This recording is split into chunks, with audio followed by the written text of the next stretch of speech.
Okay, I'm gonna ask you a question, right? Let's say I live in Texas and I told you that I went to New York for a vacation for a week, right? How did I get to New York? How did I get there?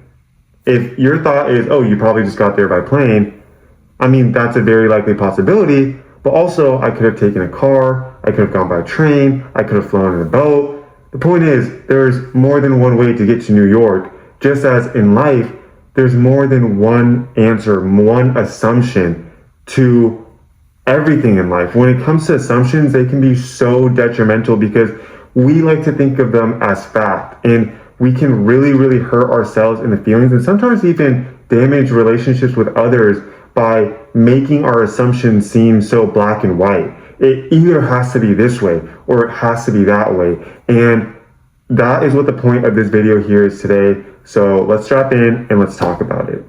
So first things first, our brains hate uncertainty.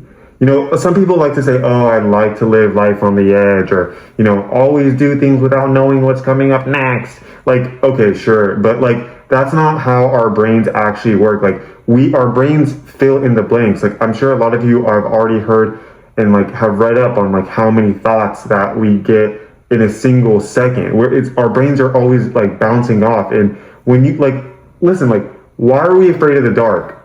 Like, why are we afraid of the dark? Like, we know there's nothing in there, but our brain starts to fill in those blanks. And oftentimes it's with fear. Like in that scenario with the dark, it's fear. But even in like real life situations when, you know, someone's mad at us, or, you know, or someone is quote unquote mad at us, or, you know, something is not how it usually is or usually how it should be, our brain just defaults to fear.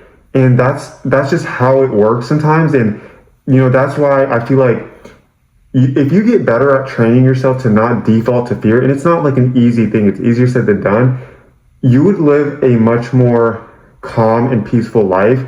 And sometimes like things are just completely out of your control and you don't know the facts. And I think the way that I like to think about it is, okay, the facts, right?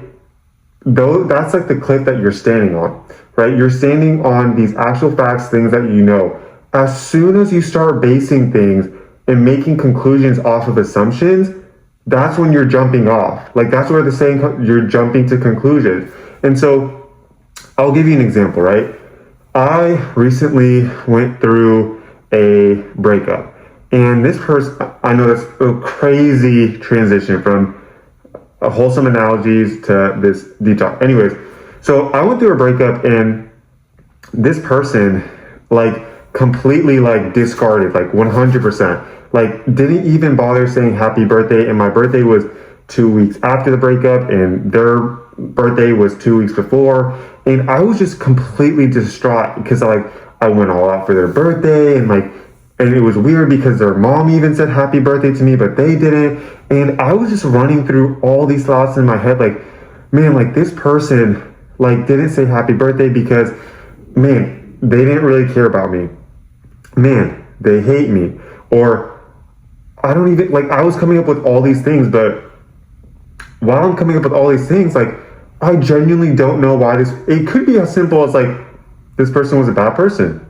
It could be as simple as this person thought the most peaceful, civil thing to do was to not reach out. I don't know. And by constantly revisiting that, you know, cycle of like, why did they not? And me trying to fill in that blank in my head, I was driving myself insane. Like there is no answer to that. And sometimes you don't get to know the answers to things.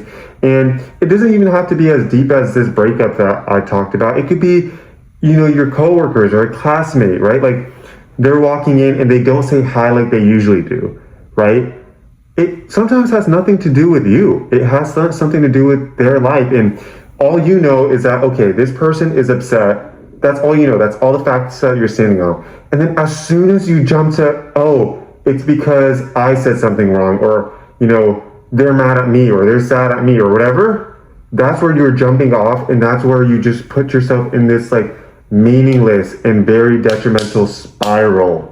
But anyways, to put a proper ribbon on this video, because I could talk about this topic forever and this could be like an hour-long video, but I really wanted to keep it concise and really drive home the message that next time you find yourself making these grand assumptions, even if it's small assumptions, try to work backwards. Try to think about, why did I jump to immediately that bad thought? Yes, sometimes some assumptions are more likely, more realistic than others, but at the end of the day, you really do not know. You don't know what's going on in the other person's head. You don't know what the other person is, going through in general. And so, again, think about that cliff. Just remember that cliff where it's just like, hey, as soon as I choose, like, I am making the decision to choose to jump off this cliff and hurt myself. And that's why you find yourself, sick to your stomach, because you're just like coming up with these worst case scenarios that are not based in reality. And also remember that analogy I gave you about how there's more than one way to get to New York. And with that being said, I hope you guys are doing well. I hope you guys are staying safe. I hope you guys had a great Halloween. I don't know how many subscribers I'll have at this point. I think still 0, but if there's 1, I'll still be excited with that. But with that being said, you guys have a great rest of your night, great rest of your day, great rest of your whatever, and stay safe.